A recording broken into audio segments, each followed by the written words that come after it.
आज हम लोग एक समान चुंबकीय क्षेत्र में गतिमान चालक या तार के सिरों के बीच प्रेरित विभवांतर या गतिक विद्युत वाहक बल को समझते हैं। गतिक विद्युत वाहक बल मीन्स गति करने के दौरान जो विद्युत वाहक बल उत्पन्न होता है उसको गतिक विद्युत वाहक बल कहते हैं। तो यहाँ पर ये लिखा हुआ है तो अपना पॉज करके नोट्स बना सकते हैं, वरना जो मैं बोल रहा हूँ उसको समझते जाइए। तो माना ये जेके एक स्मॉल एल लंबाई का चालक है, जो चालक तार कह लीजिए या चालक क्षण कह लीजिए। इसे एक समान चुंबकीय क्षेत्र बी में जो कागज तल के लंबवत नीचे की ओर दिष्ट है, बाएं से दाईं ओर v वेग से गति कराया जाता है। तो अब हम लोग जानते हैं कि प्रत्येक चालक में मुक्त इलेक्ट्रॉन होते हैं। तो जब चालक गति करेगा चुंबकीय क्षेत्र में बाएं से दाएं, तो इसके अंदर जो मुक्त इलेक्ट्रॉन होंगे वो भी इसके साथ गति करेंगे। अर्थात मुक्त इलेक्ट्रॉन जो कि आवेशित कण है वो चुंबकीय क्षेत्र में गति करने लगेगा। तो चुंबकीय क्षेत्र में गति के दौरान हम जानते हैं कि इस पर एक बल लगने लगता है जिसको चुंबकीय बल कहा जाता है। F बराबर यहाँ पर हो जाएगा QVB। तो चालक के भीतर प्रत्येक इलेक्ट्रॉन पर F बराबर QVB बल लगता है और हम लोग इसको दाहिने हाथ की हथेली के नियम से ज्ञात कर सकते हैं कि जो चालक पर उसका मुक्त इलेक्ट्रॉन पर लगने वाले जो चुंबकीय बल FM की दिशा होती है वो J से K की ओर होगी।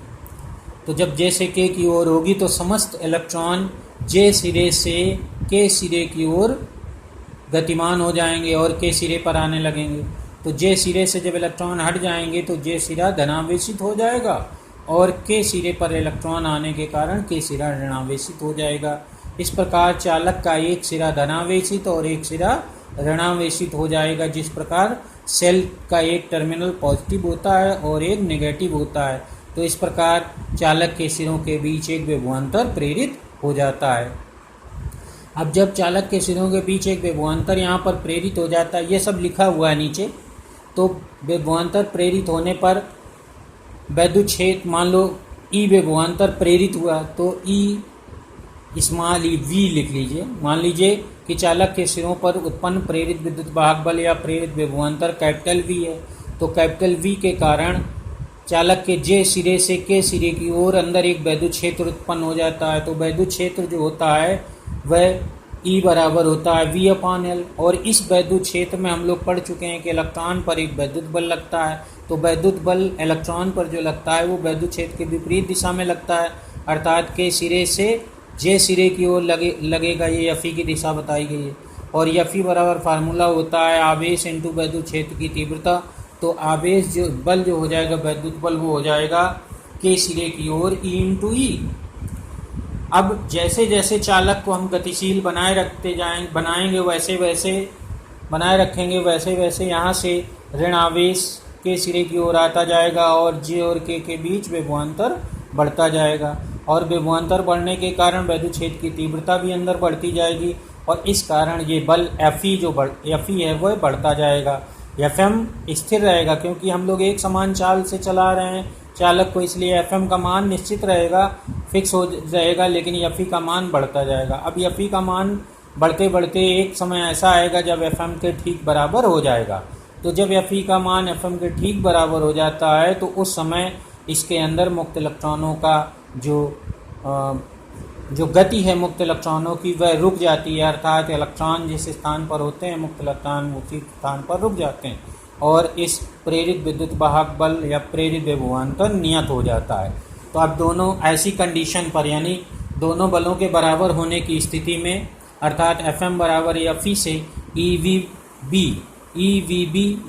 ये चुंबकीय बल है और EV/L ये वैद्युत बल बन जाएगा इससे, और दोनों को बराबर कर लेंगे तो ये E कट जाएगा। तो V जो प्रेरित विभवांतर हो जाएगा वो आ जाएगा V बराबर BLV। तो ये है विद्युत वाहक बल और ये जो उत्पन्न हो रहा है ये विभवांतर चालक के सिरों के बीच प्रेरित हो रहा है वह चालक की गति से उत्पन्न होता है, तो इसे गतिक विद्युत वाहक बल कहते हैं। तो इसीलिए हेडिंग पड़ी थी गतिक विद्युत वाहक बल। अब यहाँ पर थोड़ी सी और जानकारी है। अब विद्युत वाहक बल क्यों प्रेरित होता है उसके लिए बताया गया। तो इसमें तो हमेशा याद रखना विद्युत चुम्बकीय प्रेरण की घटना से होगा।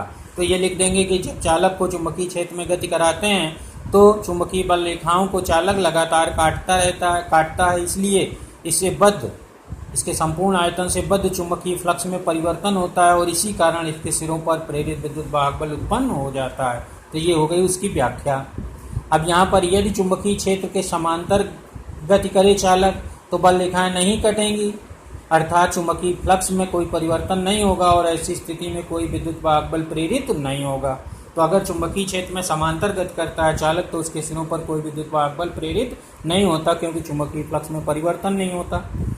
अब यहाँ पर अगर ये लंबवत न गति करके चालक यहाँ पर चुम्बकीय क्षेत्र के लंबवत गति कर रहा है, मान लीजिए थोड़ा टेढ़ा ऊपर को ऐसे गति करता है तो चुम्बकीय क्षेत्र के साथ कोण थीटा बताना, तब इस पर जो बल हो जाता है इस मुक्त इलेक्ट्रॉन पर वो हो जाता है QVB यानी EVB साइन थीटा। तो उसका इस्तेमाल करते तो यहाँ पर जो फार्मूले में आया है BLV साइन थीटा और आ जाता, तब प्रेरित विद्युत वाहक बल या प्रेरित विभवांतर B बराबर हो जाता VLV साइन थीटा। तो ये है इस पूरे टॉपिक का डेरिवेशन।